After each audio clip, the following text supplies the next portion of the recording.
गरीब देते हैं पुरसा तुम्हारे प्यारों का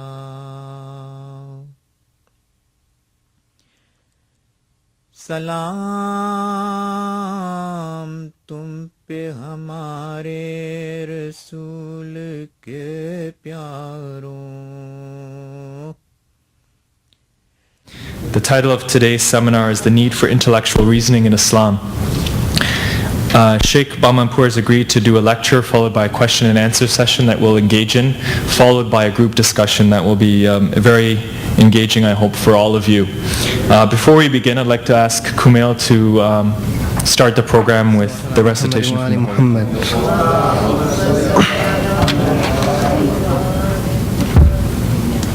I'm going to be reciting from Surah Mulk from the Quran, the first 14 verses. أعوذ بالله من الشيطان الرجيم بسم الله الرحمن الرحيم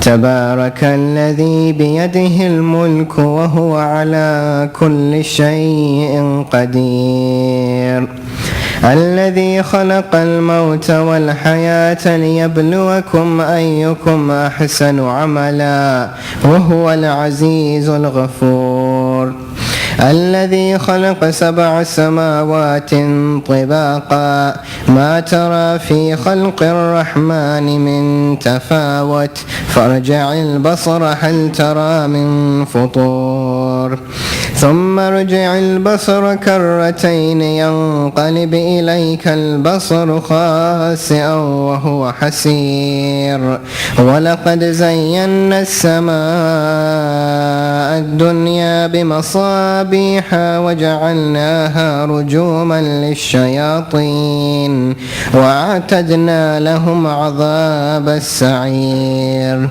وللذين كفروا بربهم عذاب جهنم وبئس المصير إذا ألقوا فيها سمعوا لها شهيقا وهي تفور تكاد تميز من الغيظ كلما ألقي فيها فوج سألهم خزنتها ألم يأتكم نذير ولقد قالوا بلى قد جاءنا نذير فكذبنا وقلنا ما نزل الله من شيء إن أنتم إلا في ضلال كبير وقالوا لو كنا نسمع أو نعقل ما كنا في أصحاب السعير فاعترفوا بذنبهم فسوقا لأصحاب السعير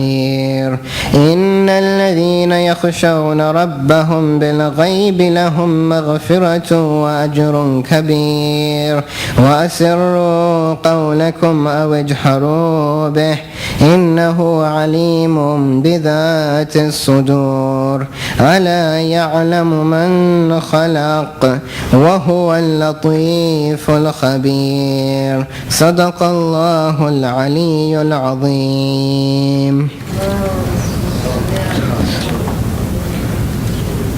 In the name of Allah, the Beneficent, the Merciful. Hallowed is He in whose hand is the kingdom, and He has power over all things, who created death and life in order that He may prove as to who of you is the best in deeds. He is the ever-prevalent, the oft-forgiving, who created the 7 heavens one above the other. You do not see any flaw in the creation of Ar-Rahman. Then look again. Do you see any gap? Turn your eyes again and again. Your gaze shall turn back, dulled and tired. Verily, we have adorned the lowest heaven with lamps, and we have made them missiles to drive away the devils, and we have prepared for them the chastisement of the flaming fire. For those who disbelieve in their Lord, there is the chastisement of hell, an evil destination. When they shall be flung into it, they shall hear its roaring while it boils. It would almost burst with rage. Every time a group is flung into it, its keeper shall ask, "Did not a warner come to you?" They shall say, yes, surely a warner came to us, but we belied him and said, Allah has not sent down anything.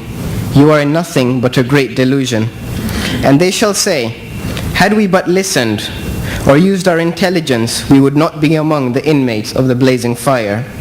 So they will confess their sins, but far away from Allah's mercy will be the people of the blazing fire.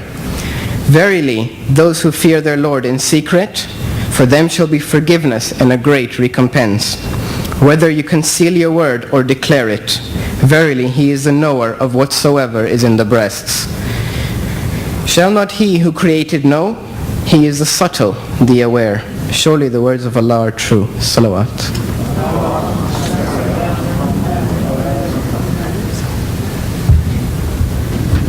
Asant Kumil. This is intended to be a mind-provoking seminar, and to achieve that, there's going to be two phases to today's program that I alluded to earlier. Phase one will be, of course, a lecture for about 40 minutes in duration by Sheikh Bahmanpour, the title of which, again, as I said, is The Need for Intellectual Reasoning in Islam. If at the end of today we've generated more questions than we've answered, then we have achieved our objective, for at least we'll all go home with that thought and that reflection to answer the questions that haven't been addressed. Phase two of this program will then be a breakout session where we'll all engage in a dialogue. Of course, Sheikh Bahmanpour's lecture will probably bring some questions to mind that we'll address for a few minutes before we break out into the breakout sessions. And at that time, I think after we get that spiritual nourishment, there's also some physical nourishment on the side that we can help ourselves to during the breakout sessions. So without further ado, I'd like to call on Sheikh Bahmanpour to... أعوذ بالله من الشيطان الرجيم بسم الله الرحمن الرحيم الحمد لله رب العالمين وصلى الله على سيدنا محمد وآله الطاهرين.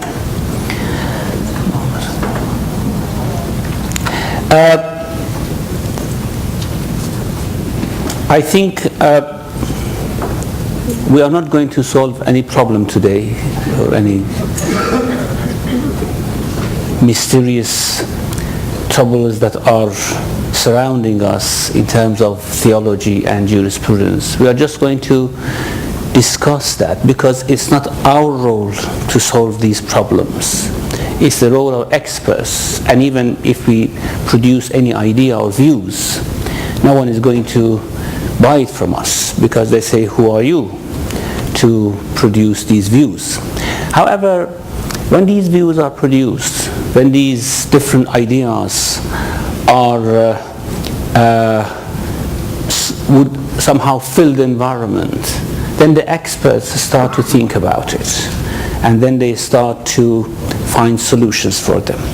However, what I want to say today is that we have a very wrong view about our experts, be them theologians or jurists or maraja. We usually, because of a lack of communication and because of a language barrier, because most of the work produced in Najaf or in Qom are not translated into English, we think that they are backward people sitting in villages or sitting in a very traditional city. They do not know anything about the modern world, they do not know anything about the secular world, they do not know anything about the modern science, and then they are just giving us answers to our questions which belong to long time ago. This is not the case. I think if we think about them, if we get some knowledge about what type of arguments, what type of thought are produced in these centers, first of all, we can judge more fairly, and secondly, I tell you, we really become amazed that how the forward thinking in these traditional cities of Najaf and Qom, for example, are taking hold of issues which even sometimes we in modern life, even in Western ethical problems, they cannot find answers and solutions for it. Now, to begin with, we have two fields of thought that we have to distinguish from each other, related to our religion. One field is the field of science, the field of theology, the field of thought, principles, which should be dealt by theologians. You never go to a marja and ask them a theological question. You might ask them, they might answer you, but they are not the experts. You have asked the wrong person. If you have a question about, for example, the relationship of Islam with modern science or with democracy and all these things, you have to go to a theologian, someone whose field is theology, not jurisprudence, not law. The jurist's field is to do with practical practice of religion, practice of faith in our worship, in our, for example, transactions, if that is covered by Islam, in our, for example, entertainments, the way, what entertainments are halal, what entertainments are haram. These are the things that we go to a jurist and ask them. We never go to a jurist and, or a marja and ask them, the Quran speaks about the 7 heavens. What does this mean? Is this, as old exegetes mentioned, is this referring to the Ptolemaic astronomy and worldview, or it's something different? Well, the jurist might answer you, but it's just as if an ordinary person has answered you. A marja is not someone who is authorized to speak with authority in this field. So we have to separate the two issues. Now, we either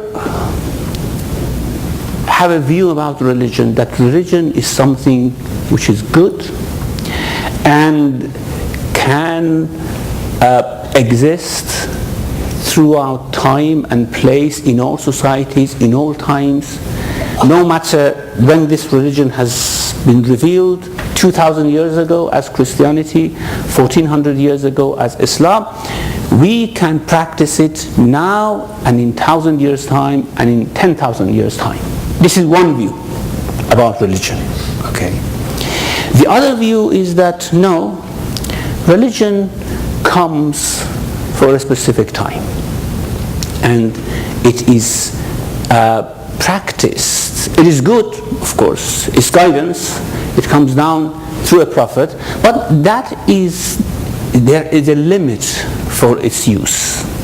It expires after a while. Like, for example, in 200, 300 years ago, the time for revelation coming to Prophet Muhammad or coming to Jesus alayhi salam, it expired.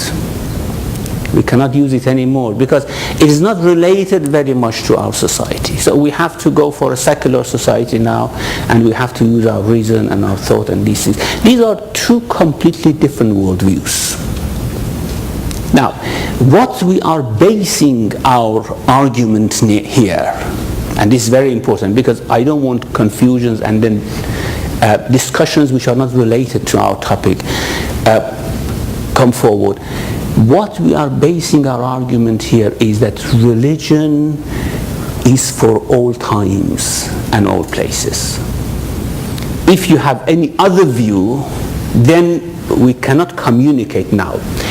We can communicate, of course, but the basis of discussion would be completely different. Then we have to discuss from a very, very different platform, and we have to approach the issue from a very different angle. A person who thinks that the use for religion is expired, and a person who thinks that no, religion could be used in all times and places, they can, of course, discuss this, but not on the basis of what we are discussing here. We are discussing between those who think, among ourselves who think, and I just assume that we think that religion is something that has no expiry date. Once it's revealed for all times, all places. Now, when we talk like this, then immediately we are faced with very, very serious questions. You say religion has no expiry date, it is useful for all times and places. However, can you please solve for me this problem? Religion, when it comes, it brings fixed statements. Sharia, we say, is fixed, isn't it? We say halal Muhammad halalun ila yawm al-qiyamah wa haram Muhammad haramun ila yawm al-qiyamah. The halal of the Prophet is halal until the day of judgment. The haram of what he made haram is haram until the day of judgment. So it's fixed. We are talking about a fixed system of law. And, well, theology is very different. Islam never has had a fixed theology, as contrasted with Christianity or Judaism. Islam's theology has always been a flowing type of system which has changed during times, and it's very flexible, very, very, very much flexible. The problem arises when we come to the field of law. Okay, what is law? Law is to serve society, is to maintain order in the society.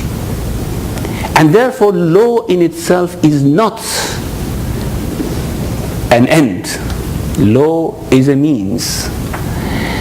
Now, when you say Sharia is fixed and we have to uphold it, then you mean what is basically the meaning of what we say is that Sharia is the end.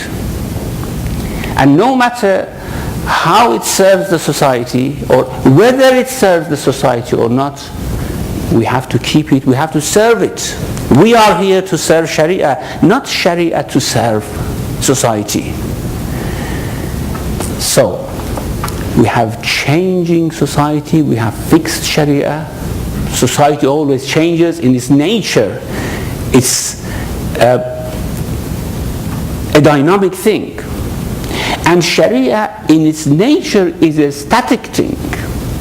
So when you say there is no expiry date for Sharia, let's come from religion now to Sharia. When you say there is no expiry date for Sharia, then you are denying the realities, isn't it? Unless if you say, no, we are here, we have to carve society in a way that Sharia is always applicable. For example, you may say that, okay, in Sharia we have laws about slavery. Should we always keep slavery so that Sharia is not changed, is kept intact? In Sharia you have penal codes which very, very visibly are suitable for tribal society. Now, should we say that we have to keep the tribal system of society all the time so that this penal code is maintainable and you could maintain it? Now, if we say this, I remember once one of students of Imam Khomeini rahmatullah alayh wrote him a letter when he had issued his fatwa about chess, that there is nothing wrong to play chess. One of his students wrote to him bringing all those traditions about looking at chess, playing it, bringing it, everything is haram, is more is worse than fornication and adultery and all these traditions. He had listed the traditions. And he had said, I don't know how you have come up with such a fatwa. That man is a great Ayatollah. It is a student, Ayatollah Qadiri. And he was one of the most famous students of Imam Khomeini. He was in the council of his fatwa. When a question went to Imam Khomeini's office, he was the one who was writing the answers. Still, when this fatwa was issued, he said, I don't know on what basis you have issued this fatwa. And then the repercussions of such a system of jurisprudence that you are talking about would be such. Now, very interestingly, Imam Khomeini replied in a letter that I am sorry about the way that you view the Sharia. And I think the way you are presenting Sharia, all of us should leave cities and modern society and go and live in caves and in forests. This is true. If you want to somehow say that, okay, we keep a fixed system of Sharia, no matter what. No matter what, you know, what does it mean, no matter what? You mean that you have to leave many complicated institutions which are created in our new society. So, this is my question to you. What is the solution? Should we say that Sharia has expired? Different solutions have been put forward. One very common solution, which I hear in many places, is that, okay, we have to produce a new interpretation of the Quran. And people in the past understood Quran differently. We should now understand it differently. I tell you, this is to some extent true in the field of theology. People in the past might have a worldview about the universe, and they actually interpreted whatever was in the Quran about the universe according to that worldview. People in the past, or for example, in Ash'arite theology, in Mu'tazilite theology, in Shia theology, each have a view about God, about free will, about human being. And they, of course, interpret these verses which are related to these fields differently. It's possible in that field to say, okay, although, for example, in the past, our scholars thought that when Quran talks about 7 skies, it talks about Ptolemaic understanding of the universe. But now we understand that that is a refuted theory, and we don't understand this like that anymore. Of course, we would have committed exactly the same mistake as they did if we try to make conformity between these verses and new theories. Isn't it? Because the new theories are going to be old theories in a few hundred years. And again, people in future, they come and laugh at us and say, so simple-minded these people were. They thought this is the system of universe, Big Bang theory, and old out-fashioned theory, for example. And they said, for example, وَالسَّمَاءَ بَنَيْنَاهَا بَعَيْدٍ وَإِنَّا لَمُوسَئُونَ. We created the heavens and earth with power, and we are expanding it. Now, we read it, we become excited. This is the Big Bang theory, isn't it? The universe is expanding. أَوَلَمْ يَرَى الَّذِينَ كَفَرُوا أَنَّ السَّمَاوَاتِ وَالْأَرْضَ كَانَتَا رَتْقًا فَفَتَقْنَاهُمَا. Don't see wouldn't the kuffar see that the heavens and earth were somehow tight and we opened it out? We become excited. This is the Big Bang theory. Yes, Quran approves. Now, I tell you, it's good. But I tell you, in a few hundred years' time, people might come and say, look how backward these people were. They thought these verses talk about Big Bang theory, for example, which is now completely refuted. There is always this danger. So when we want to somehow understand the Quran in the light of science and new theories, we have to be very careful not to commit the same mistakes as people in the past made. Still, as I said, it is permissible. When I say permissible, I don't mean religious permissibility, I mean rational permissibility. It is permissible, everyone understands that, okay, a text is sometimes understood in the light of one theory, and then in other time is understood in the light of another theory. However, when it comes to law, we really have to understand what was the society for which this law was legislated. We cannot just, out of our own speculation, say, okay, I change the interpretation of this verse like this, so that it becomes somehow more suitable to my own society. This creates chaos, because there is a text, an orphan text, it has no father, okay? So you can deal with it in any manner you want. You give any meaning to it that you want. And where is God to object? He's not here for the moment until the day of judgment, inshallah.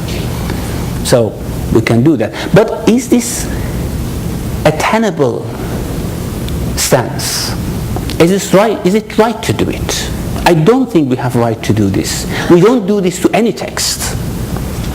And I think we have to, this is my own view, of course I'm very firm about this, that we have to see how the people at that time understood these legal verses and how it was practiced. This is very important. I mean, Prophet, we have a precedence here. The Prophet practiced this in a certain manner. We cannot say, okay, that was Prophet's understanding, I have a different understanding. You cannot do that.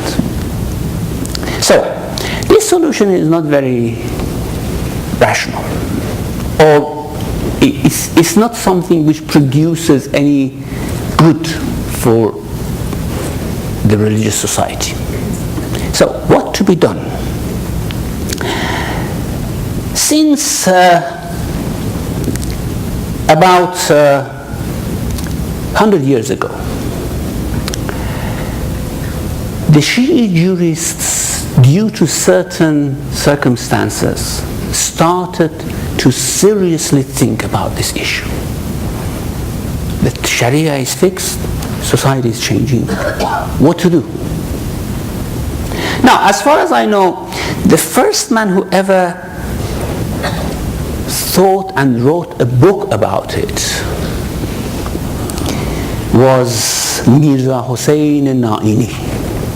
He passed away in 1936. When the Iranian constitutional revolution took place, the ulama became divided. Constitutional revolution means that we want a parliament. Now, what's the role of parliament? Legislation. What? Do we have any legislation apart from Book of God or Sunnah of the Prophet? Can we have it? Some ulama very firmly came out and said, this is completely against Sharia, completely against faith. You want to have a parliament to legislate? What do they legislate? If they legislate anything against the Quran, we don't want it. If they legislate anything which is already in the Quran, again we don't want it because we already have it. It's redundant. So what to do with it? Why should we have such a system of parliament, representatives? It brings with itself democracy. Democracy. Who has given right to people to elect and authorize? It's only God who authorizes. It's very interesting when you read the history of these developments. First of all, we become enlightened that it's not only us who think about these issues. Very, very seriously, these issues have been dealt.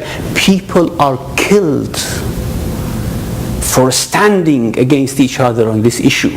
You know, the alim who very, very outstandingly represented the other view that we have Quran, we don't want parliament, he was executed for his beliefs.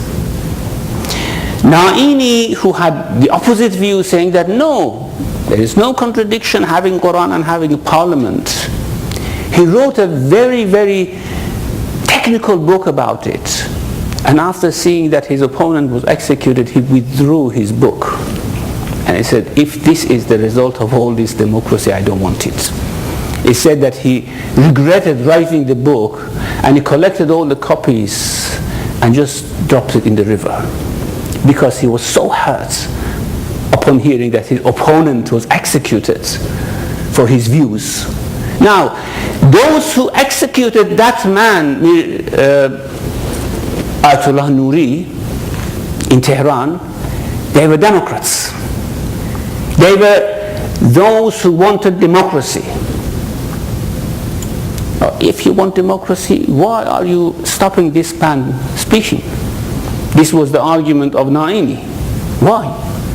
Yes, I have a different view from his, but that doesn't mean that you have right to execute him, to hang him. They hanged him in front of all people. Now, okay, let's put these circumstantial issues aside. What Naini wrote, this is very, very important, and this has developed to a view which is now practiced in Iran. And I think we are completely unaware how Islamic, especially Shiite jurisprudence, has developed from a stagnant position to a dynamic position. Now, he said that, look, we have two types of laws in Sharia. One are expressed laws, which are mentioned in the Quran, in the Hadith. But we know that not everything are mentioned in the Quran and in the Hadith. This is a very limited area. Things which are related to the day-to-day running, managing of every society are not mentioned in the Quran and Hadith. And that's why he said, in this way the Sharia could be perpetuated, would find no expiry date. Because if it wanted to say, okay, this is for all societies, what I have written here, and I have written everything, then it becomes fixed. So he said, there are two types of laws. Mansusa, the laws which are expressed explicitly in the Quran and Sunnah, and ghayra mansusa, the laws which are not explicitly expressed. And yes, we want parliament for that area. Legislations should come for that area. And this is the area which is changing. We have fixed laws for fixed parts of society, we have changing laws for changing parts of society, and for that changing part we need democracy, we need parliament, we need all these things. Now, can anyone criticize this view? Anyone? Yes? There's a verse in Quran that says that we have expounded everything. Yeah. Not for you, for the Imam. Yeah, for the Imam. Everything is explained here for the Imam.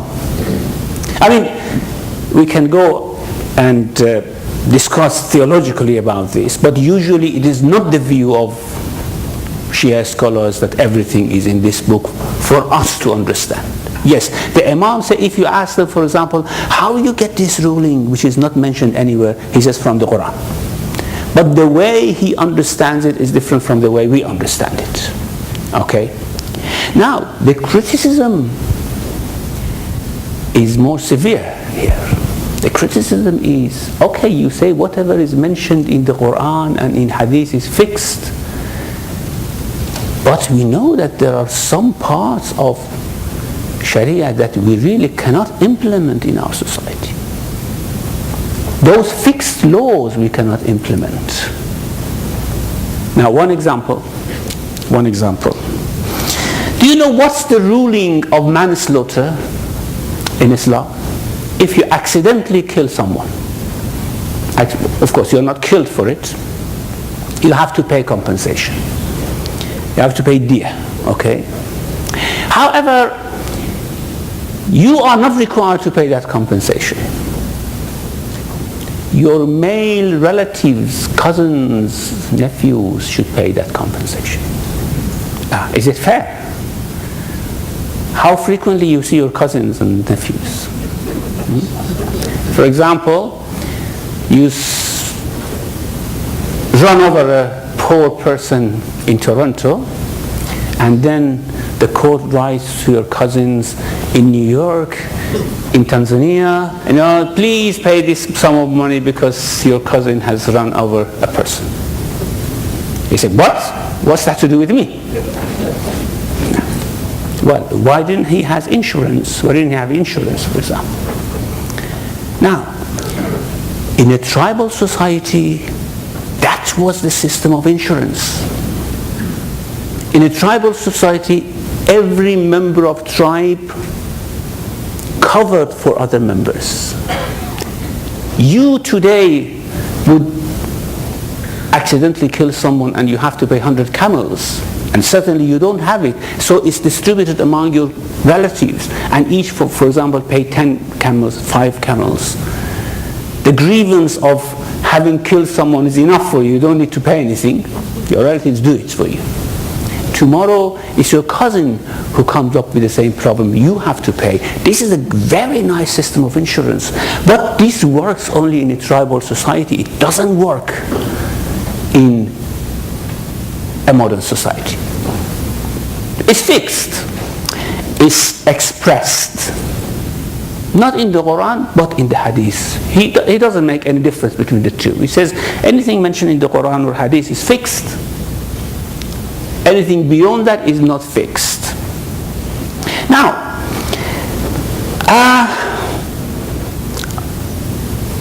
later on, the Shia jurists saw the difficulty with this solution, and they started to produce other solutions. It's because it was all based that there is no expiry date for Sharia. No expiry date for Sharia. But how do we implement Sharia? Of course, we don't want to implement Sharia like Taliban. It's out of question, okay? I mean, by force implementing something which does not belong to our society. And creating, of course, lots of problems and difficulties, especially if that is mixed with cultural issues as well, like, for example, not allowing girls to go to school. These are not anything related to Islam. It's just related to cultural issues. So we don't want to implement Sharia like that. Now, I don't want to put you through this ordeal of chronological discussions that have come about after Na'ini. This is about 100 years of discussions among scholars, that what is the solution? We want to remain religious, we want to remain loyal to Islam and Sharia, but we know there's a problem here that we have to address. Now, these have culminated into the views of Ayatollah Khomeini. Now, he was someone who actually not only put all these views together, but also produced a new revolutionary type of jurisprudence, which, of course, it could not be understood even by majority of Shia scholars, and that's why he was faced with tremendous resistance.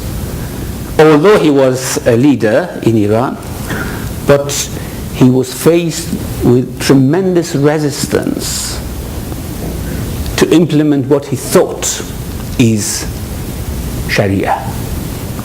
Now, what did he think is Sharia? If we say, okay, Sharia is not only the fixed laws that we talk about in Quran and Hadith, because that cannot be implemented at all times, then what is Sharia? Now, I want to quote a sentence from him, which of course created again lots of resistance, but is representative of his thought. And this actually is based upon the real tradition of ijtihad. Now, we always boast that we have in Shia the doors of ijtihad is open, in Ahl Sunnah the doors of ijtihad is closed. However, we really don't define, okay, what do we mean by this ijtihad? Is it just for every marja', for example, again going over all the book of salat and saum and zakat and getting the same rulings all the time, just with simple differences? Instead of saying this is wajib, it says this is mustahab, or this is mustahab, this is ihtiyat wajib. Is this the meaning of ijtihad? Or there is something more to it? Now, what Khomeini said, and actually changed the whole system of legislation in Iran, is that this is part of a letter that he wrote to Ayatollah Khamenei. It's very interesting. I said no one understood what Khomeini meant when he was talking about absolute authority of jurist or faqih. Of course, in Western media they say, well, Iran is an autocratic country, it's absolute authority, autocratic authority of jurists. Well, certainly he did not mean it in a political way, that he has absolute authority unchecked, no one checks them. And the best evidence for it is that he's set up systems to check the leader and the president. And I mean, there are checks and rechecks and rechecks. So this was not authoritarianism. What he meant, he explained to this Guardian Council that they wanted to make a ruling that faqih or jurist or marja has absolute authority over Sharia.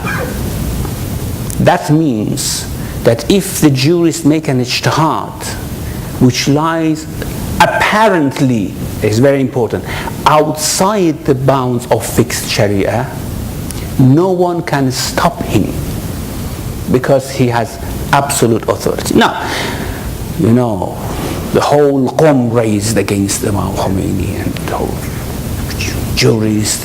Well, it's difficult to understand. It's difficult to understand for us.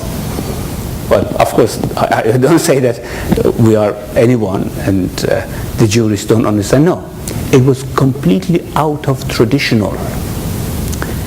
Now, the next day was Friday, after he published this view, in answer to a question from Guardian Council. Ayatollah Khamenei came to the Friday prayer and said, because of all those criticisms and objections, he said that Imam Khomeini did not mean that jurist has authority outside the bounds of Sharia. He meant inside the boundaries of Sharia. Now, in the afternoon of the same day, Imam Khomeini issued a letter addressed to Ayatollah Khamenei. I'm sorry you have not understood my point. This is absolutely different from what I'm saying. I'm making completely different point. Now, what was that different point? What was that different point? Different point. This sentence is from this letter. Time and place are two key factors for ijtihad.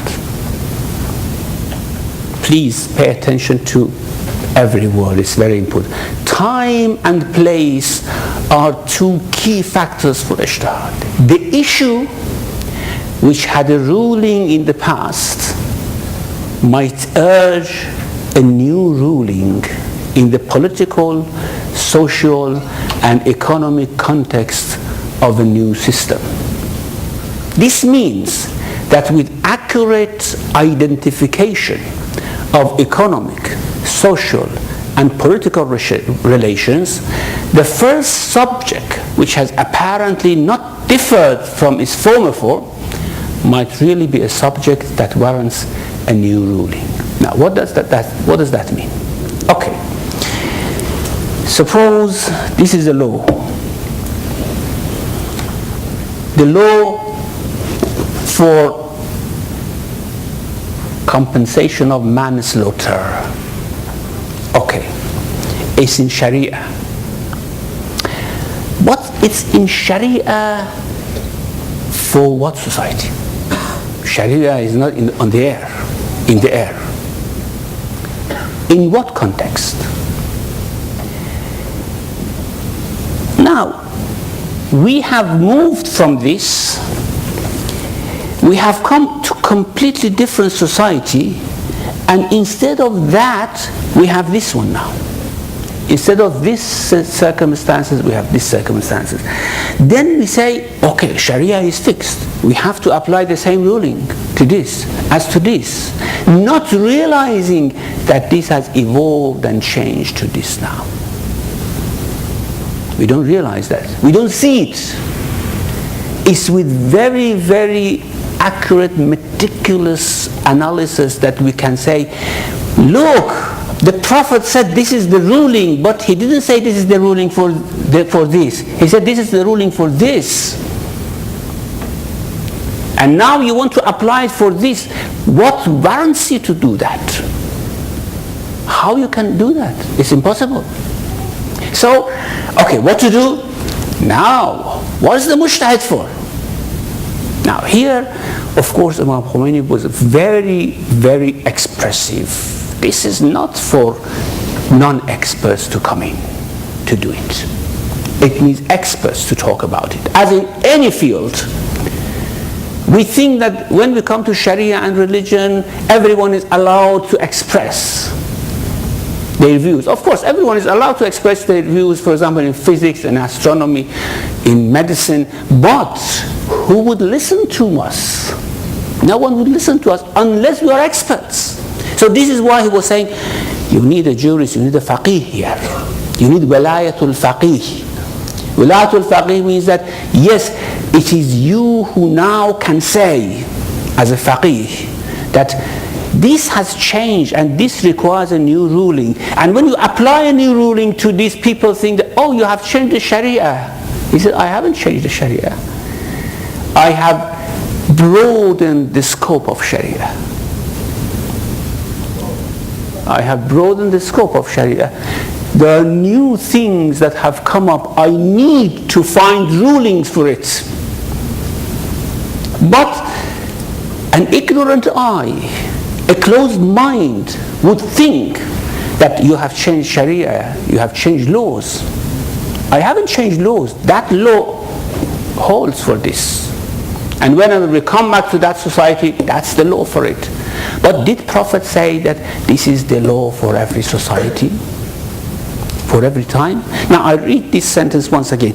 Time and place are two key factors for ijtihad. The issue which had a ruling in the past, this one, might urge a new ruling in the political, social and economic context of a new system. This means that with accurate identification of economic, social and political relations, the first subject, which has apparently not differed from its former form, might really be a subject that warrants a new ruling. Now the question comes, my time is up, the question comes, how can a jurist determine that we are in a new economic, social and political relation? This is a big task. Jurist is always concerned about, is the fatwa that I'm issuing a right fatwa? Does it conform with Sharia? Does it conform with Islam? So it needs great courage to come out and say that now conditions is changed and we need a new ruling. So in this way, what we have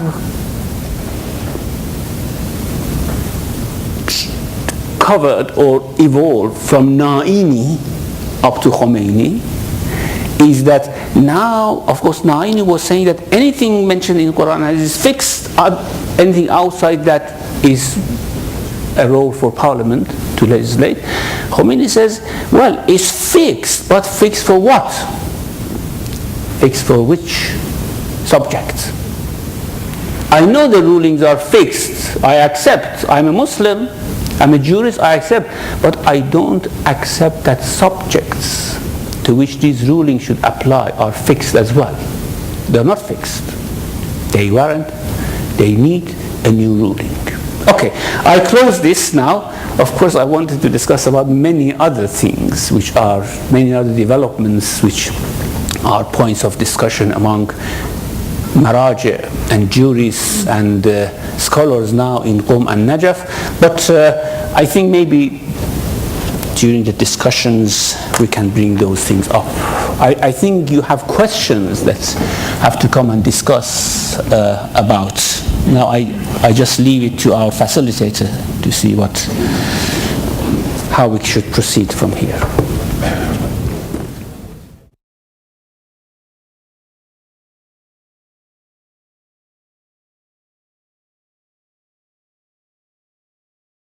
For the next 15-20 minutes, we're going to open the floor up to questions that relate directly to this lecture. We have a portable microphone. There's one question in the back. We're going to have the next 15 minutes will be questions, and then we're going to break out into the group discussions. Okay. Assalamu alaikum. Since the matter is very hot, we are talking about laws, and I was reading last week in a newspaper that Iranian parliament is debating on the law for a person to commit adultery and according to Quran should be stoned to death in the market or whatever. Now I read it only last week, but this is being discussed in the Iranian parliament. What is discussed? A person committing adultery, okay, stoning to death. That is a law, isn't it? Iranian parliament is discussing? Yes, Iranian parliament. Now, I read in Toronto Star. You want to remove it? They're trying to remove it, but there is a lot of objection about it. Yeah. Now, the question is, yes, the Quran stipulated stoning to death. The ultimate end is the death. But the procedure of bringing that death, now when we have reached to this century, the procedure, there's many ways of bringing a guilty person to death. Yeah. So I'm still surprised that in 2008, in our Iranian parliament, why there should be any objection about removing or changing this law. I don't think, I'm surprised why you think the discussion is out of place, because you see, the whole Muslim world conceives this to be part of Sharia, isn't it? Iran is a religious society based on Islamic laws. All legislations are based on Islamic laws. When you hear that Parliament is discussing an issue of Sharia, it means that they want to remove it. Okay? But what authority they have to do this? You see, it's very easy to say that these are not implementable anymore. Let's just discard them. But in a secular society you can do that. But when you want to base your society on religious issues or religious precepts, then it wouldn't work like that. Now, let me explain why Iranian parliament is discussing this, to remove it.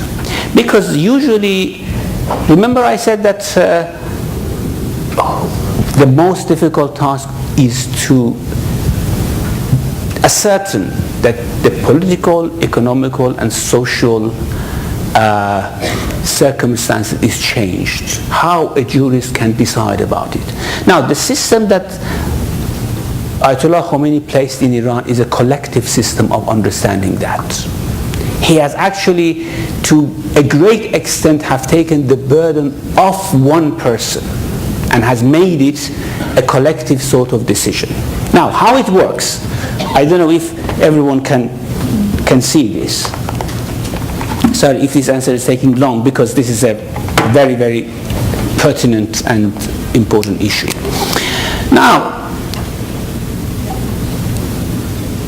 usually it is the members of parliament who come across at the beginning, come across their constituencies, and they say, and articles, books, all that, look, this is not practicable anymore. Now what they do, the parliament, if this is parliament, discuss the issue. Okay, now suppose they discuss and they say that we have to remove this penalty now. There should be 100 penalties.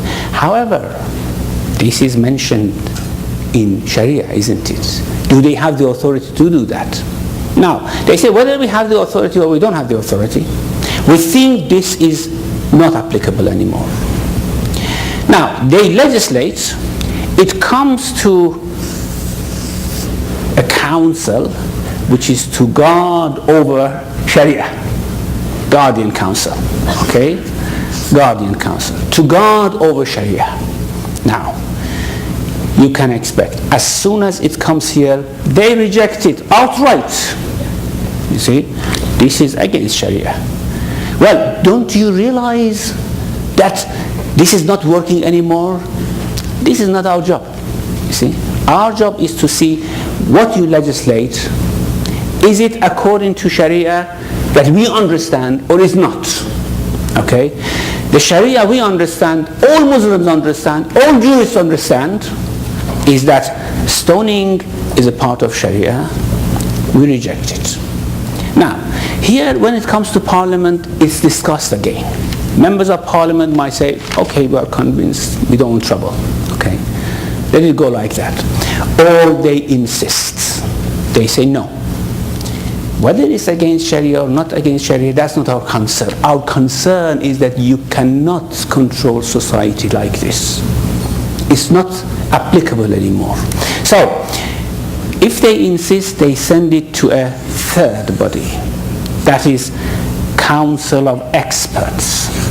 Now, these Council of Experts are people who are much experienced in running the affairs of society. Ex-ministers, ex-members of parliament, very experienced ones. Now, when it comes here, they discuss it among themselves.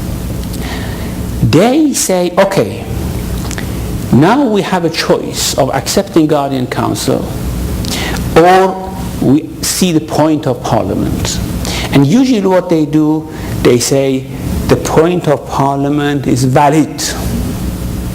This is not applicable anymore. You see, for all these changes, you need a system. You cannot wake up in the morning and say, we don't want this anymore. You see, you need a system for it. Now, they say that, okay, your point is valid. What we do, we just advise the wali faqih, okay? Advise the wali faqih that, look, this is what you are talking about. Changing social, economic and political system. This penal code is not viable anymore for this society. And usually wali faqih endorses what they say. And in this way, many laws have changed in Iran, which apparently seem contrary to Sharia. And this is what, of course, Khomeini forced as a system. I mean, it's not easy for a marja coming out and saying all these things. And that's why Khomeini wanted a collective decision about it. That's very important. Using minds of different people in the society. Minds of committed people. All these people are committed. Well, Guardian Council are committed. These are appointed by Wali Faqih himself, knowing that they are committed people to Islam. And that's why he relies on them and says, now that you make such a judgment, then I accept. And I change the ruling. And I say that, no, I don't change the ruling. The ruling is there. I say that now the subject of the ruling is changed. Now society is changed. I need a new ruling. This is how it works. So never become amazed if these issues are it's a good sign when you see that such issue is debated in Iranian parliament. It means that they want to do something about it. It means that there is a problem there, and they want to somehow remove it or do something about it. This is generating a lot of discussion. We have about another 10-15 minutes. We need to keep our questions really concise before we get to the group discussion. And answers, huh? And then the answers. I guarantee we could be here all night almost. Some of the topics we have are really mind-provoking. Question in the sisters. Assalamu alaikum. I want to take up on what you said about Ayatollah Khomeini's quote, which I wrote, that time and place are two key factors. And the new ruling in the basis of social economic context, hopefully in a new system. Keeping this in mind and the fact that there are now very, very large growing communities of Muslims in Canada, would it ever be possible for Muslims to have Sharia in a country like Canada? And as you know, there has been an attempt in 2004 to have some Sharia-based tribunals, which created a huge debate here. So my question to you is it possible with large communities of Muslims coming to a new system, a new country, a new time and place, for the jurists to start thinking of Sharia in a non-Muslim land? Thank you. I don't think jurists ever have advised anyone to go for these issues. Usually Muslims living as minority, what we are talking about is about Muslim societies. Now, Muslims living as minorities, of course they have to follow the law of the country in which they are living. It's not possible for them to break the law. Okay? Now, if it comes to the very critical point that following that law means that you cannot practice your faith, then of course Quran says you have to migrate. You don't need, it's not compulsory on you to live in such society, you have to migrate. But usually we know that this is not the case. Muslims can practice their faith. However, this issue of Sharia tribunals, which of course is an issue in UK as well, is actually to help Muslim families and to help especially vulnerable Muslim members of Muslim community, which do not want to go to non-Islamic laws and put a case and file a case. But if there is a Sharia tribunal, they would go and file a case. I know many cases of divorce in the UK, which very, very strongly have wronged the woman, the divorcee woman. Why? The woman goes to the court, to British court, and seeks divorce. Okay, the divorce is done, but the husband says, I don't know whether you have concluded divorce in this court or not, but according to Sharia, I would not divorce you. And if you go and marry again, you would commit adultery. Now, if the lady is committed, that means that to the end of her life, she cannot marry.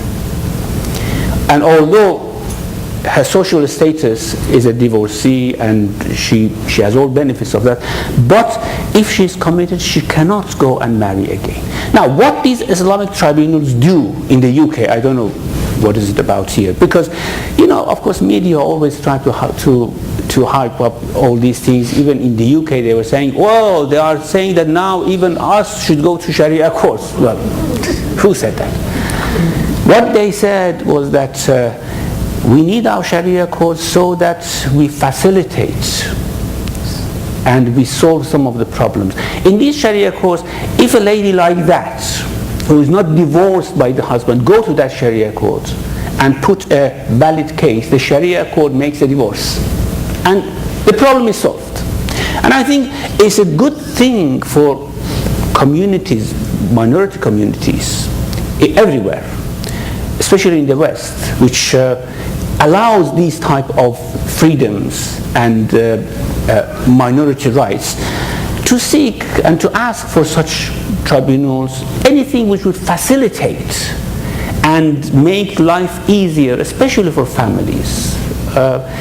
Sharia courts are not about penal code, because we know penal code is in jurisdiction of the sovereign country. Okay, you never can have Sharia penal code in Canada or in the UK. But especially these Sharia tribunals or Sharia courts are about family issues, which I think are very, very useful, especially for women, especially because women usually are wronged due to the fact that the husband says, divorce is in my hand, I don't divorce you. I know many Iranian cases in the UK that the lady had to take all troubles of going to Iran, to Iranian courts and seek divorce, and that took lots of time and money.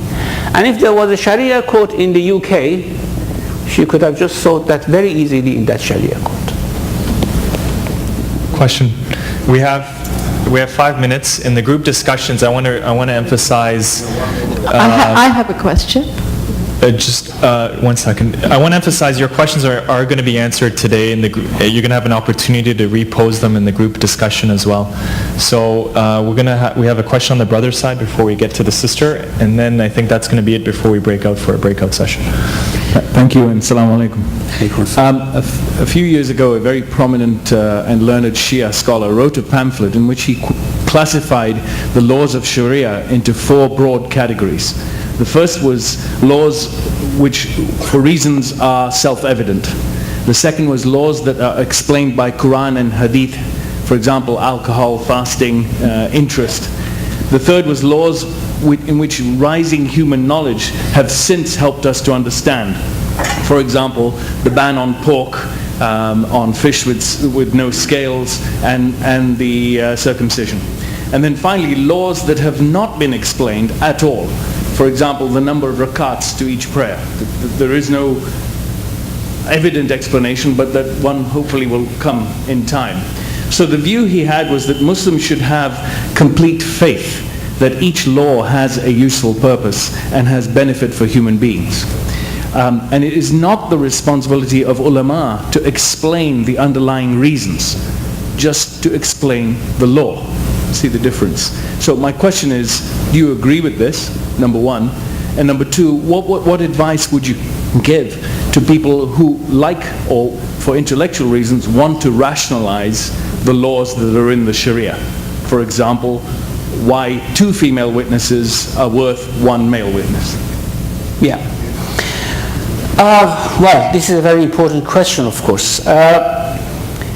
You see, there are areas of Sharia which we cannot envisage that they are going to be changed. When we talk about this change, especially due to economic, social, and political circumstances, we are talking about laws which are serving the order in society.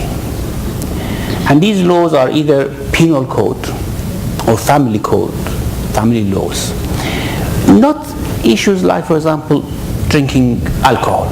This is something that no one can envisage that a jurist would come one day and say, okay, because now everyone is drinking alcohol and is paying tax for it, so let's drink alcohol. No one can envisage that. Or no one can envisage that one day someone comes and say that, okay, eat pork, or instead of 17 rakahs a day, say 19 rakahs a day. These are things which are not related to the order in society.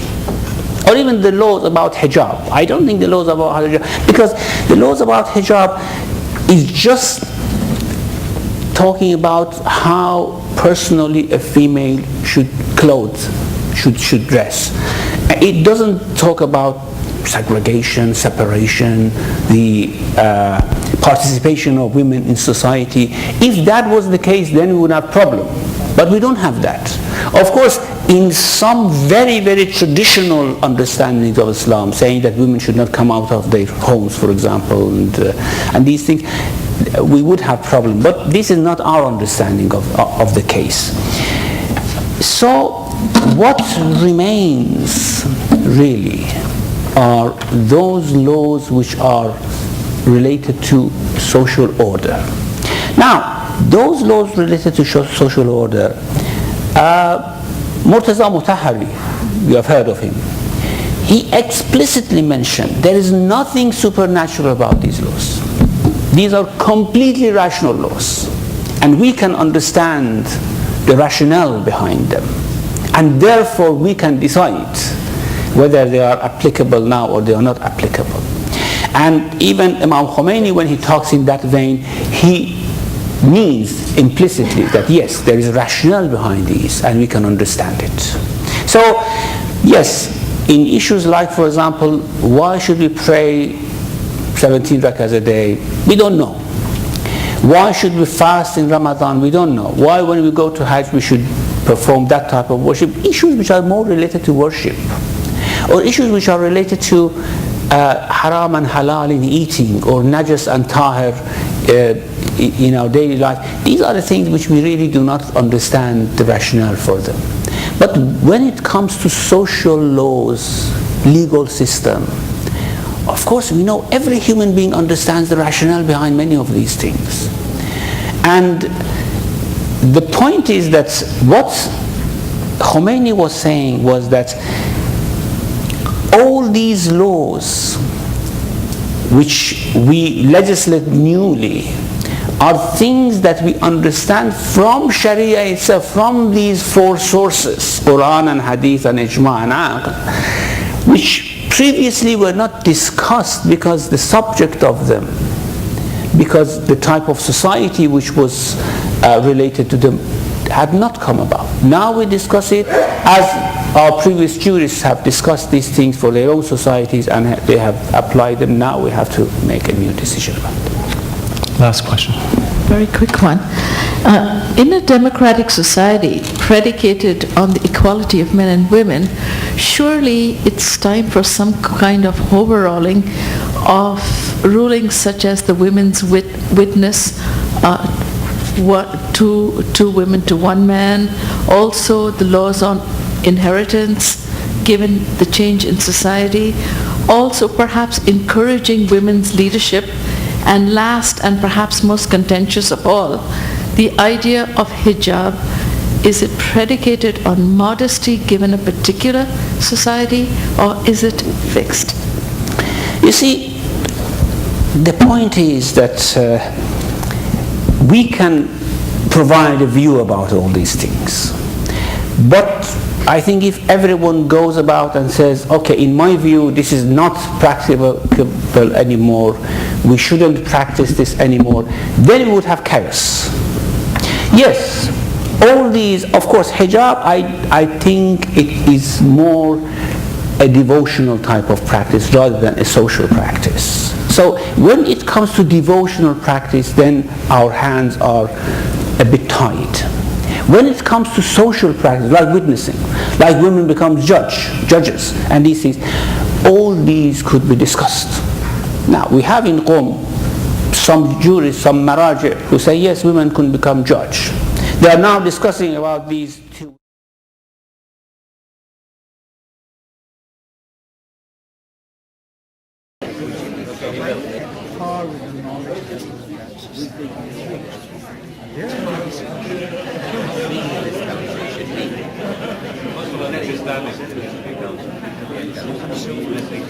They all agree, then it's the positive and the negative. Positive and the negative side. So first we say, yes, we need a council of ulama. Using the word council.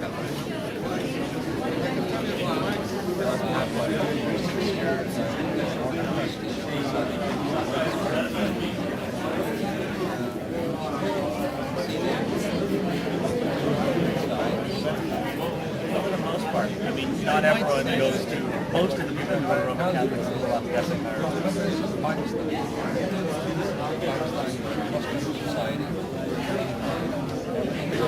Please make your bullets here. We need this as a feedback. This is what we're talking about. If we're not able to address it all of it, we will put this on the website with responses to every one of these. You have half an hour, the person will have 5 minutes. Please be succinct. You have half an hour to deliberate on this topic.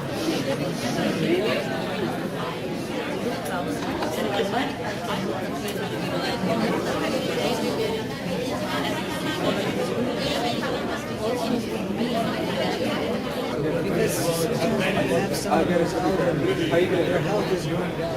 You're at that point.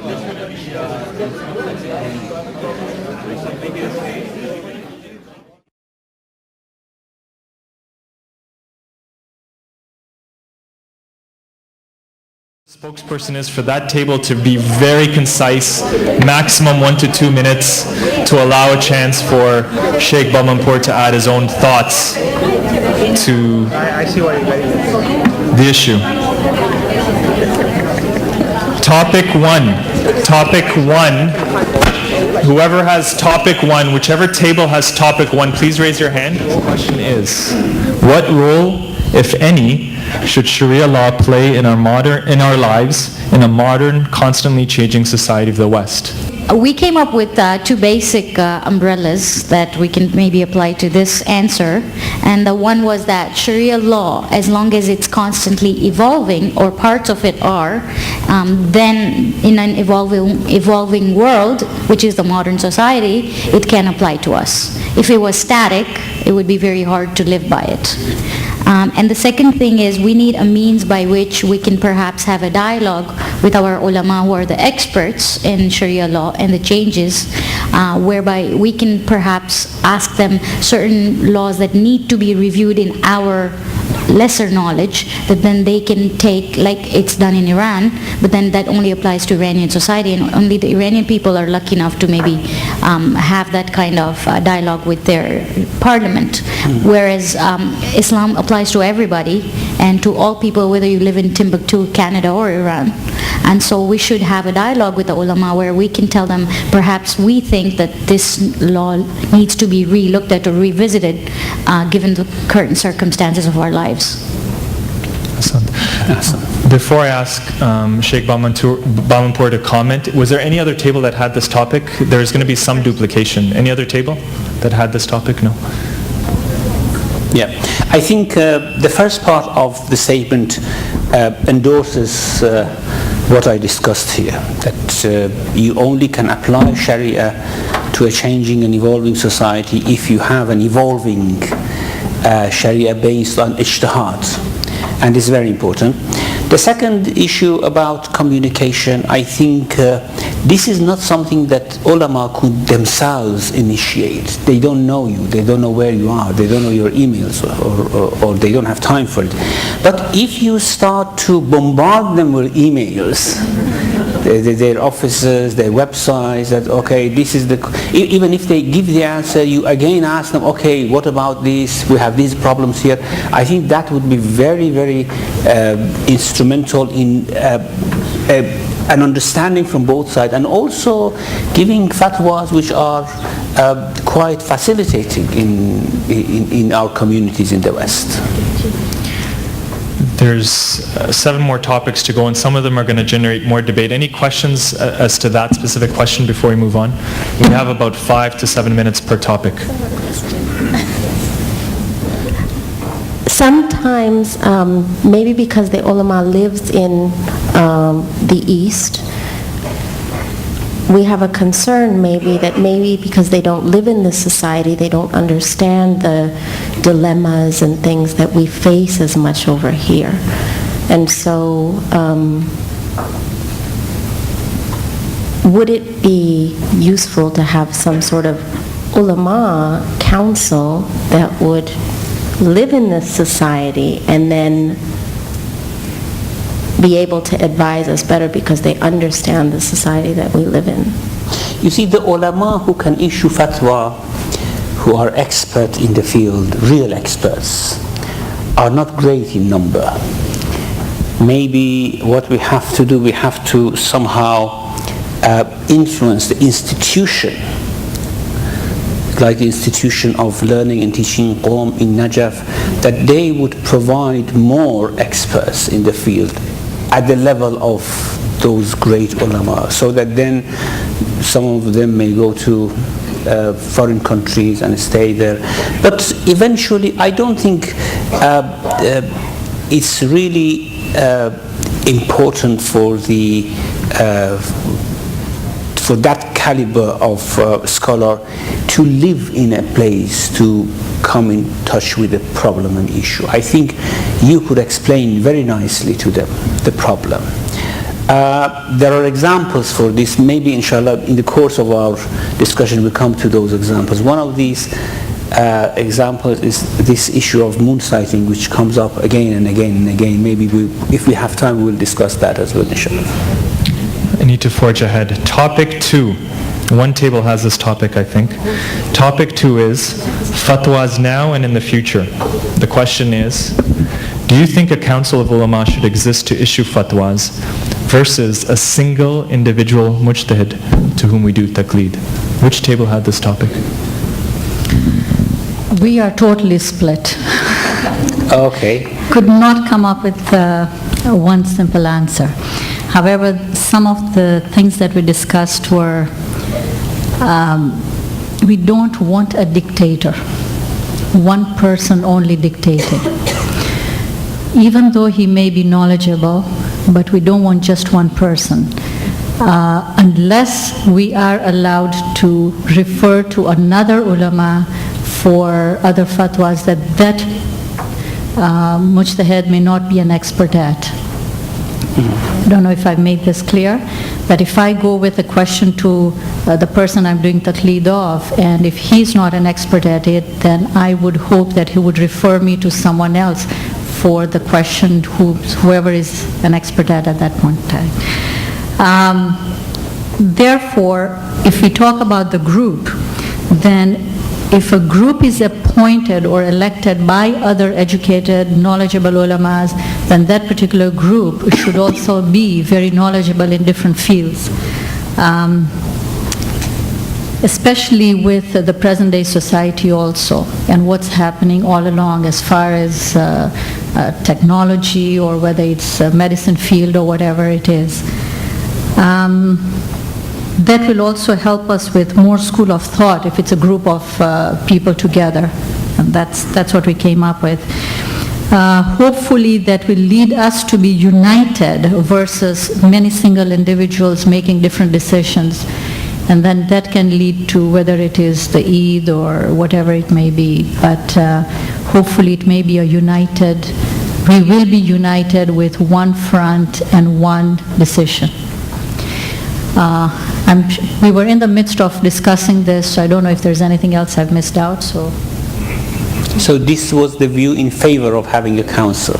Yeah, so you said we are split. We were kind of split, but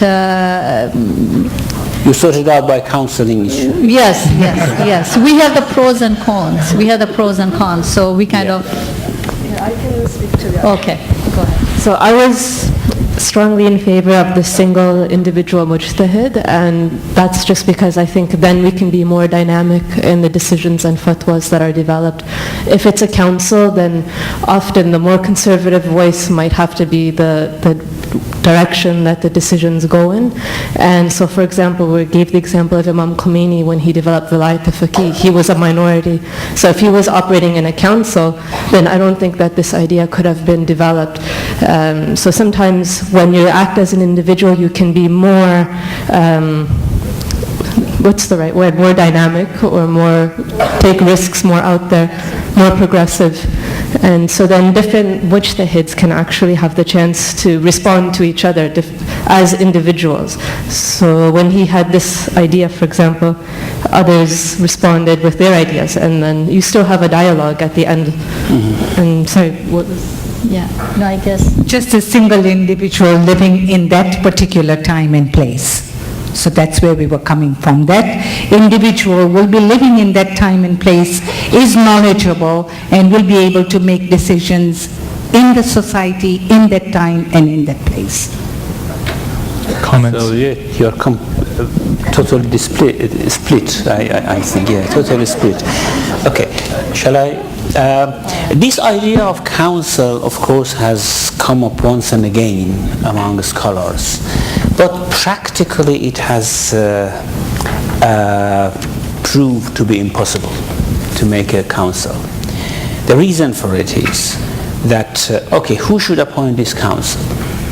I mean, because this council should get its authority from somebody. You might say, okay, the electorate, those who appoint them, give them the authority. Okay, who should appoint them? Then you might say, okay, the scholars. Okay, who's a scholar? Can you say these scholars can appoint and these scholars cannot? And then also, after you appoint the council, there might come some other people and say, okay, we want our own council. We don't accept your council. It's always practically difficult unless if we go for a very centralized type of institution in this field of fatwa, issuing fatwa, which I don't know whether it would be good or not, because when you make it centralized, you make it autocratic, then all criticisms should be crushed because this is the view of the council, everyone should follow that. Now, of course, we have a very, very liberal type of system, that anyone who is regarded as an expert can express their views and anyone who wishes can follow them. Because, the whole issue of marja'iyya is completely different from the institution of church. Institution of church ordains a person, and that person finds authority through that. And then we have the Pope, for example, in Catholicism, that says the final word.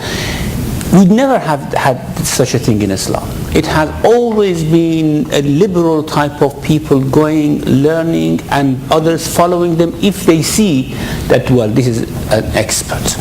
Now, if you have a systematic method to have a council in place, sanctioned and authorized by an authority, it is good. And this is the system which is working in Iran. As I said, you see there are two councils here. And one of them are ulama, the Council of Ulama. But you see, that is an authorized council for legislations.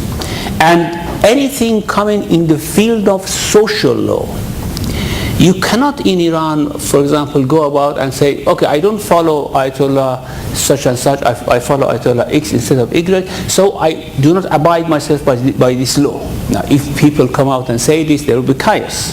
So they say, if it's social law, if it's law of the land, you cannot say, I follow such and such mujtahid. This is the system that legislates law for you. In your personal matters, yes, you are free to follow any mujtahid that you want.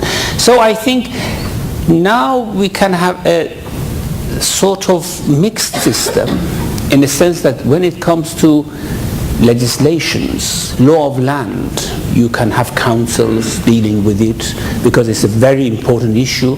When it comes to personal following, I think why shouldn't we allow that liberal type of method which has been a tradition all through Islam, that anyone who is learned can express a view and anyone who thinks that this is an expert can follow them.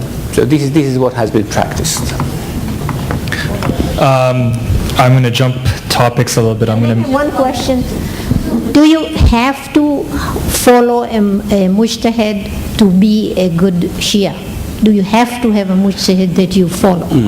Or you can just follow the laws and abide by the laws?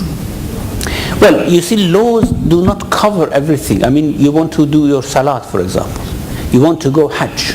Okay, how you perform it? Certainly, you need to read it from a book.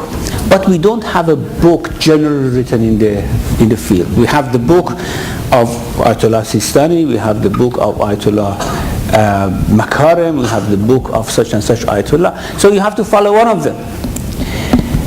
You see, everything is possible.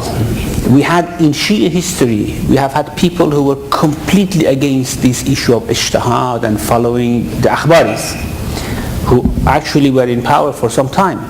Then again they were defeated by mujtahids who came up and said, no, there should be this system of expert and following an expert, which of course was then very widely accepted.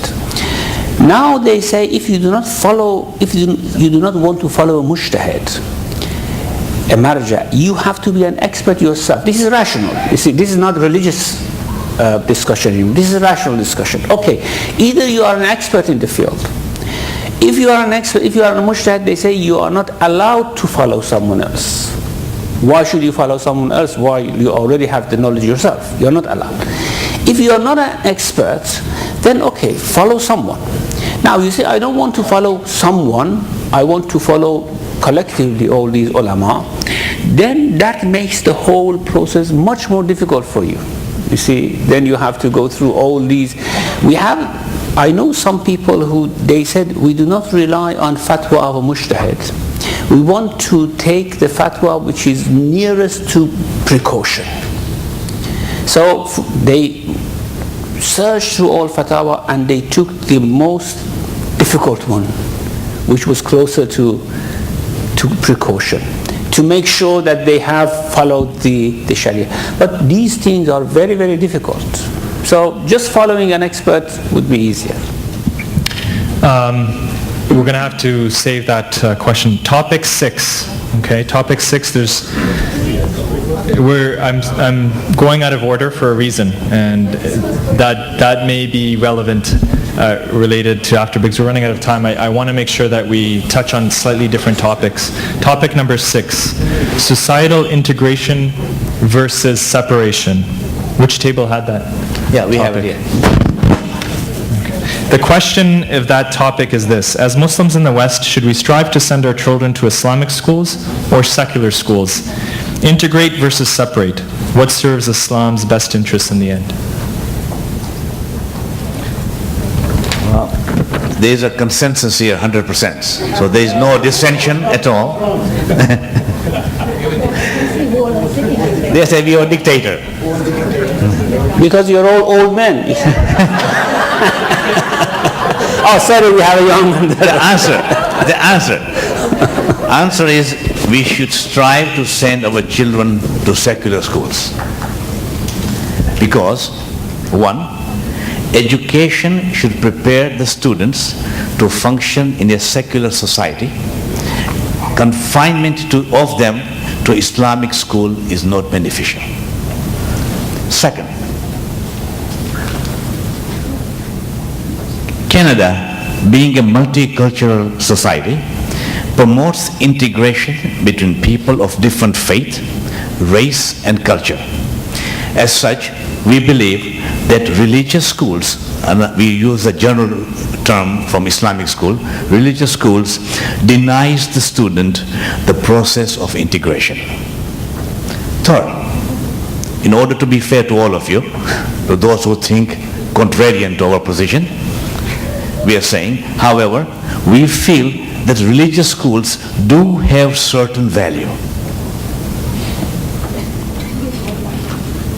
So long as they are open to children of all race, culture, and faith. Catholic schools, for example, would be a good model to follow. By a show of hands, is there anybody who opposes that motion? The minority. The minority still. They want to speak, or? There's only one table that had that topic. No other table had that topic, so it's open for your... For clarification, yes. The model that the gentleman espouses for the Catholic school. Mike.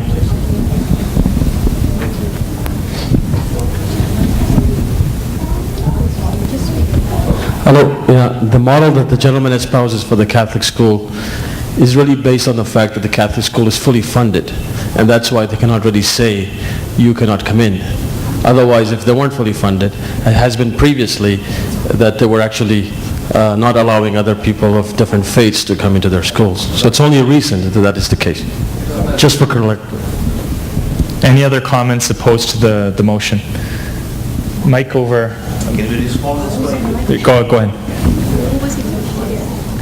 We are using the Catholic model only as a functional model.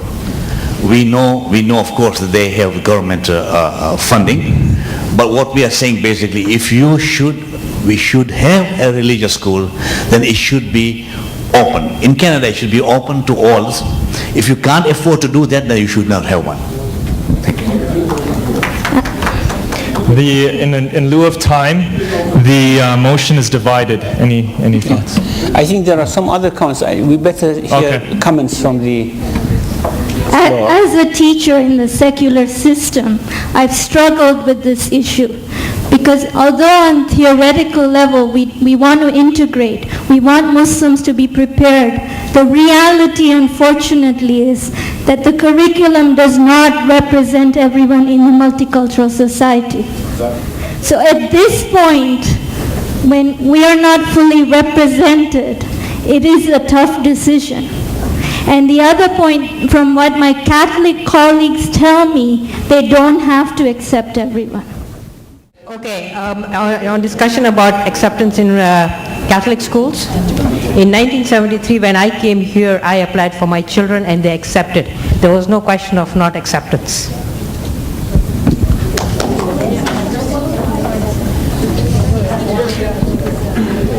Okay, the brother has a question, and then the sister.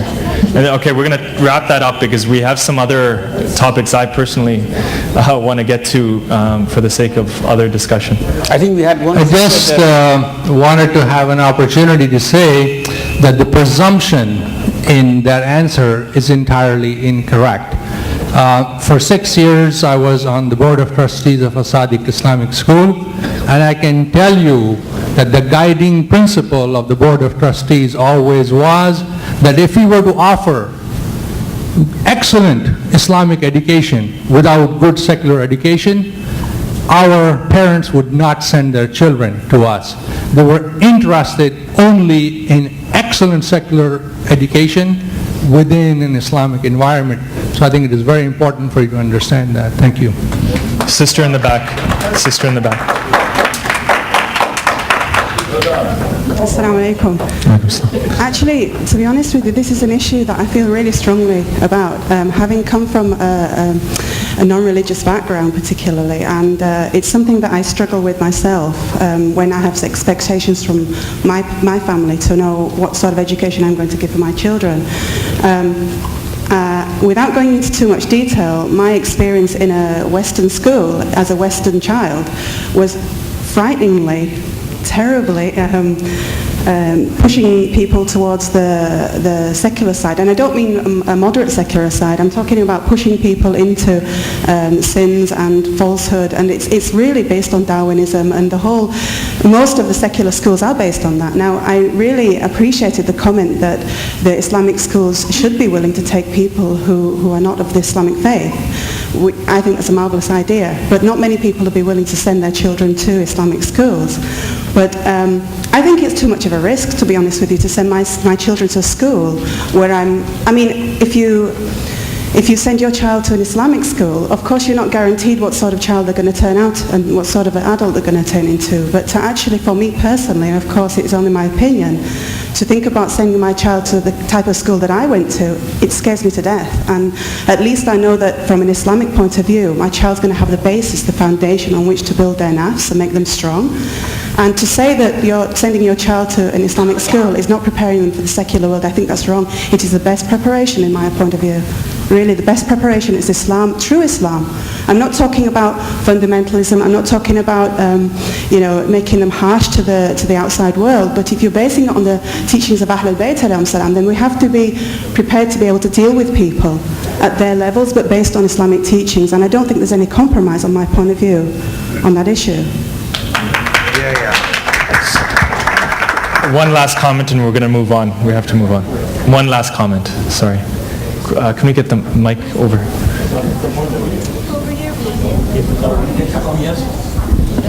As a teacher at an Islamic school whose kid also goes to an Islamic school, I do not struggle with this issue at all. I take great affront at the term confined to an Islamic school. They're not imprisoned there. They do go home. They do watch TV. They go to sports leagues. They go to shopping malls. They live in Canada and they're not confined 24/7 to an Islamic school. They are, however, taught in an Islamic school, and part of Islam is that everybody is supposed to be respected, and I think Islam does teach multiculturalism and living with other people and democracy and all the other good stuff. So they're taught that. Sheikh Bahmanpour gets the last 2 cents. I think we have comprehensive viewpoints coming from different sides. Having Islamic schools open to everyone, I think, is a very good idea. But as our sister said, I don't think anyone, any Christian, non-Muslim family would like to send their children to Islamic schools because of the type of picture which is made of Islam, the image of Islam which is made for them. They think they send their children to Muslim schools and then they come out as terrorists and things like this. You see. So this is one issue. The other issue is that I think historically, if we view the issue, initially when Muslims came to the West, there was no Muslim schools. And the children went to secular schools. I think we have to study why Muslims came to the conclusion that they have to have separate Muslim schools. And some of the problems mentioned by the sister. Integration versus multiculturalism, if we send our children to secular school, they become integrated. I think this could be debated. You know, all these bombers in London, Muslim bombers in London who were arrested, or they all had been schooled in secular schools. None of them had studied in any Islamic school. So does this bring integration? I don't think so. I think we need an effort.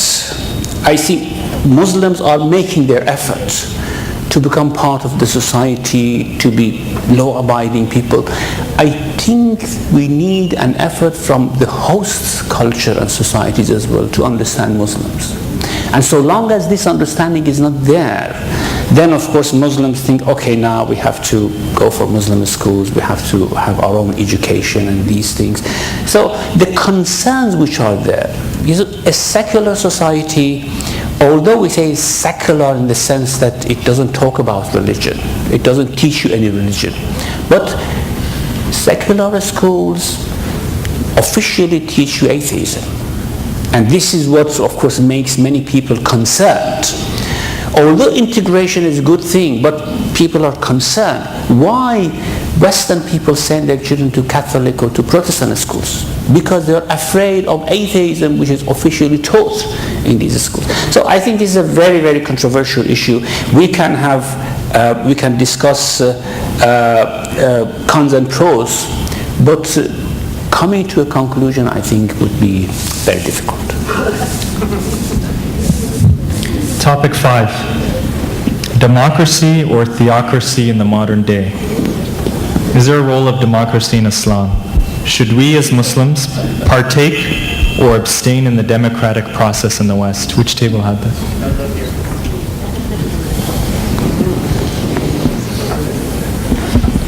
Assalamu alaikum. Our general consensus, I think, was originally yes, and we started drilling down into the topic, and we thought someone raised Plato's idea that democracy is actually just this side of chaos, and maybe the best system is a philosopher king, and maybe was Prophet Muhammad a philosopher king, in his approach. Which of course begs the question, in today's society, how would we select that person who would be our philosopher king? We were reminded by someone at the table that Prophet Muhammad in some instances used his own judgment, and in other instances took the input from a council of experts. So Prophet Muhammad didn't just listen to his own opinion anyways. Another issue that we discussed was would democracy work in the absolute sense, and I think we agreed that there's a risk of the tyranny of the majority, and we agreed that that any democracy, including ours in the West, must have an overarching principle of social justice for all for it to be palatable to us as Muslims. And I think that's where we ended. Any comments? Should we vote? Who would vote? Who partakes in the democratic process? In the provincial, federal? Who partakes in the local democratic process? Who believes in democracy and that we should play a strong role in that? So the majority, I guess, feel strongly in the democratic process. Anybody oppose that motion? Any other viewpoints? You are very democratic in asking people like that. I'm very democratic, yes.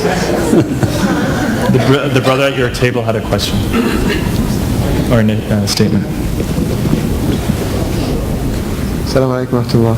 Yani, we just gave an idea basically that the consensus on the table basically that the democracy is part of the Islamic. Islam is a whole umbrella. Democracy is part of it, because everything that goes through democracy has to be overlooked by an Islamic theory. For example, if they are minorities who are Jews, their right cannot disappear in the middle of the majority who are Muslim or majority who are Shia, or the same thing.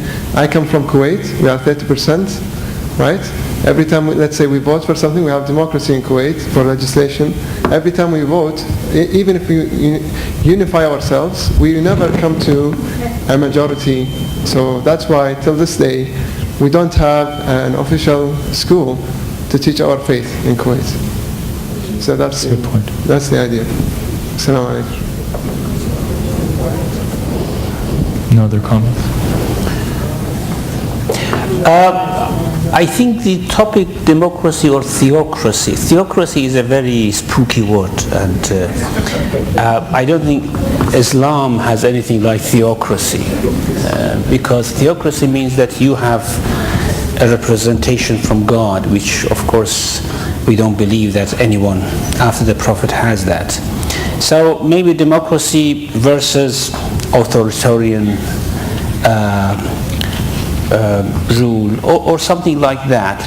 If by theocracy we mean a religious political system, then that's fine. Of course, that's not theocracy. We have religious political system. I think democracy has two sides, or we have two different types of democracy. One is methodical democracy. That is, you choose democracy as a method for political process, as a means to achieve an end, that is to have a stable political system. I think this is something that Muslims have shown that they are quite agreeable with. And systems which are in place in different parts of the world, in Muslim countries, we see that Muslims are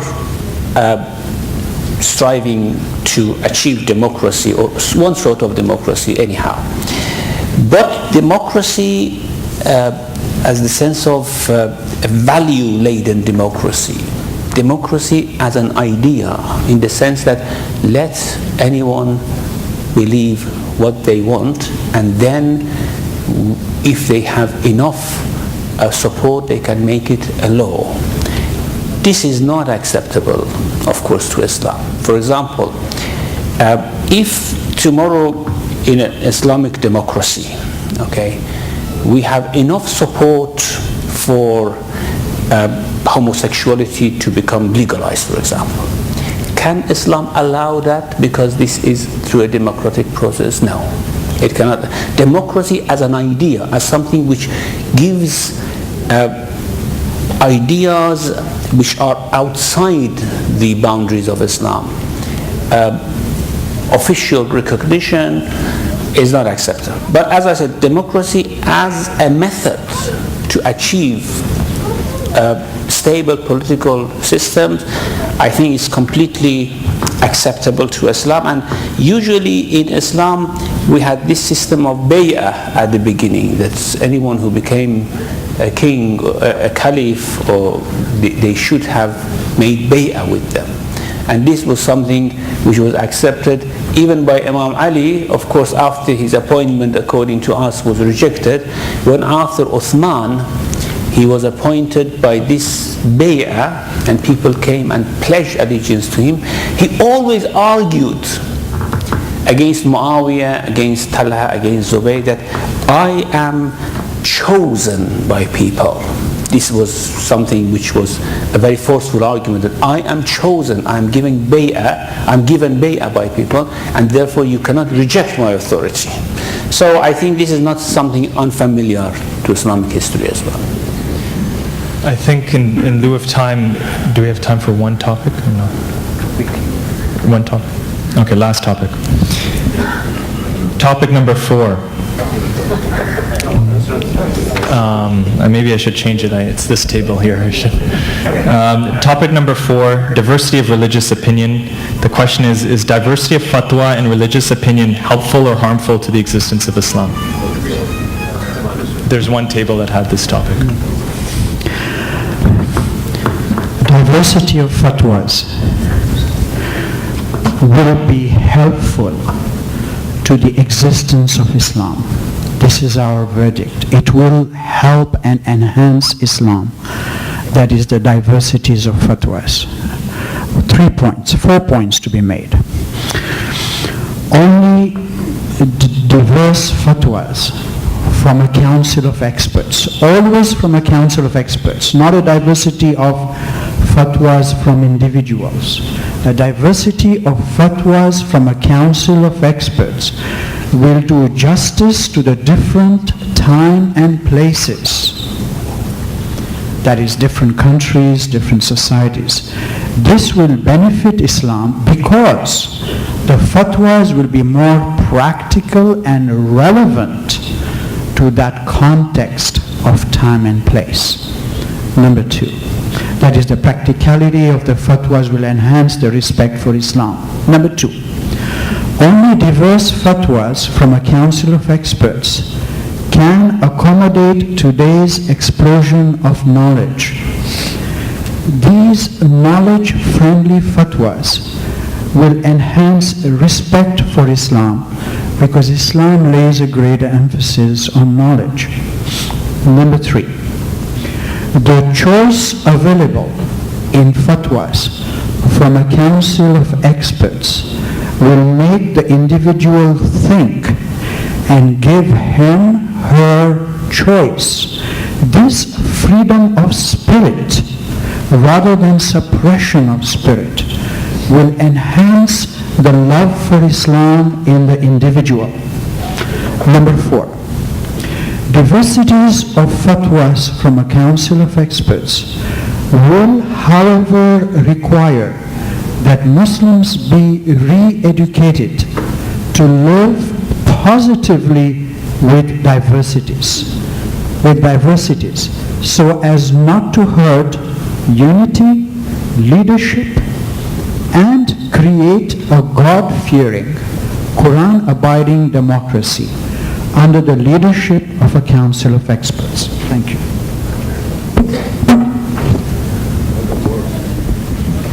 That was very thorough. It came from a council of experts, I think. So the motion was in pro of diversity. What about in lieu of potentially conflicting? They unanimously voted for diversity, you see. Yes. No diversity. I have a question. These fatwas, what happens when it pertains to women?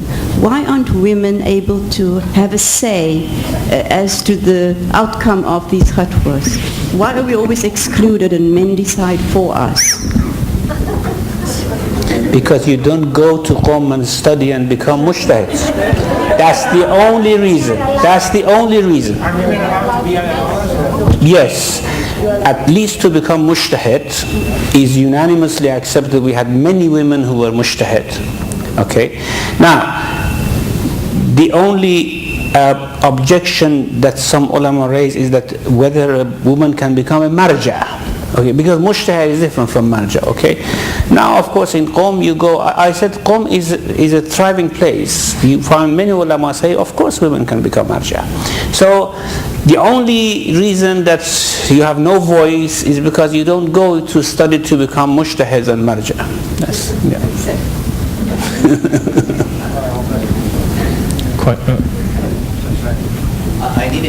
I need a clarification on the question about diversity. Is it diversity of opinions or is it diversity of fatwas between different and/or?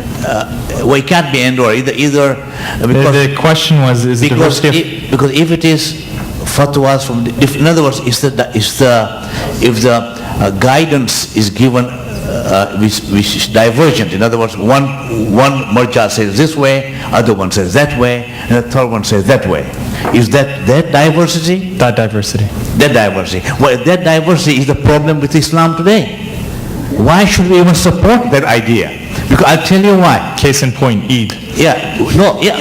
We do not have a spokesperson for Muslims. One spokesperson, we don't have one. I mean, we live today in a world out here, and we always have to be apologetic of being Muslims. We have to explain ourselves all the time. Then you have one person explain Islam this way, other one writes about it that way, a Jew writes about Islam his way, a Christian writes about Islam this way, and we do not have a single voice that tells us, for all of us, what Islam is. Now, why do you want to create some more diversity? I'm telling you. So there's obviously other very authoritarianism, yeah. We'll take one more question, then because of Salah times approaching, we'll ask Sheikh Bahmanpour to answer these issues. I actually don't have a question. I just want to respond to that. I think it's a strength of Islam that we have a diversity of voice. You know what? I have Catholic friends of mine who are constantly apologizing for their one voice, because if the Pope says something that's offensive to them, they're apologizing for it. I like the fact that we have different people representing different perspectives, because then we as individuals have the right to use our brains and continue to engage as individuals. And that to me is the strength of Islam, not at all a weakness. No. Okay. Sister. Going back to the issue of women being represented, one of the biggest changes has been the role and responsibility of women. In that circles that you drew us, are there any women? Yeah, in this very, very important council of experts there are women, yes. Women marja? No, they are not marja. These council of experts, they are not marja. They are experienced people who know the society very closely, who have worked in society as ministers, as presidents, and clearly there are two viewpoints here with diversity, and obviously there's an opinion against the diversity. In Salah time is fast approaching, so I'm going to ask Sheikh Bahmanpour. This will be the final comments before we break. I think there's one very important pressing thing there. One very important statement. For Salim here, this organization would not exist were it not for diversity. If we were to accept the fatwa from Ayatollah Sistani, we would not be able to have this organization. The very fact that we're allowed to think, and we respect Islam more because of this diversity, because our freedom has not been trampled, and yet we consider ourselves following knowledge and are God-fearing. Thank you. Okay. I think we have a diversity here. Anyhow, I mean, people have diversity of opinions. Now I ask you, is it good or bad? It's good. Everyone is allowed to have their own views. When it comes to fatwa, I think the very institution of Islamic religious authority would not allow us to have that one voice, because as I said right from the beginning after the Prophet, it was a very liberal system of teaching and learning, becoming expert, people following those experts.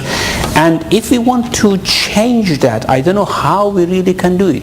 It's because there is nothing in the Quran or in the Hadith that would tell us you can force people to follow one person at the expense of another person, for example, another expert. Yes, in Shia faith we have, when there is Imam, the Ma'soom Imam, we have one voice, of course. That's the voice of Imam alayhi salam. But apart from that, since everyone is infallible, and everyone may make mistake, and everyone is entitled to criticize other experts for their mistakes or for their views, or even not criticizing, everyone is entitled to become an expert and provide opinions. So we have this diversity. I don't think it's a bad thing. I think it's a strength of Islam rather than a weakness of Islam. 4 or 5 subject matters we didn't touch upon. We're going to come around. If you can give me your sheets of paper, we're going to forward it to Sheikh Bahmanpour. He's going to compile his response after reading your opinions and disseminate it back to us. Last comment. I'm sorry to take your time. Inshallah, I'll be brief. It was just that I was asked for my opinion on this gathering, and I just think it's such a fantastic opportunity. Such a fantastic opportunity to actually exercise your brain cells and to discuss issues which are perhaps pressing on your mind in this type of society. But I do think there's an important point, that is that discussions are okay, but at the end of the day you need a point of reference. So mashallah, we have Sheikh here to give us guidance on the issues that we raise. Discussion in itself, it could be constructive or destructive, so you need to have somebody to refer your points to at the end that can give you some sort of, like I say, guidance. So otherwise I think it's a fantastic experience, and I'd like to see more of these events in the future, inshallah, if you can arrange them. That's up. Thank you, thank you.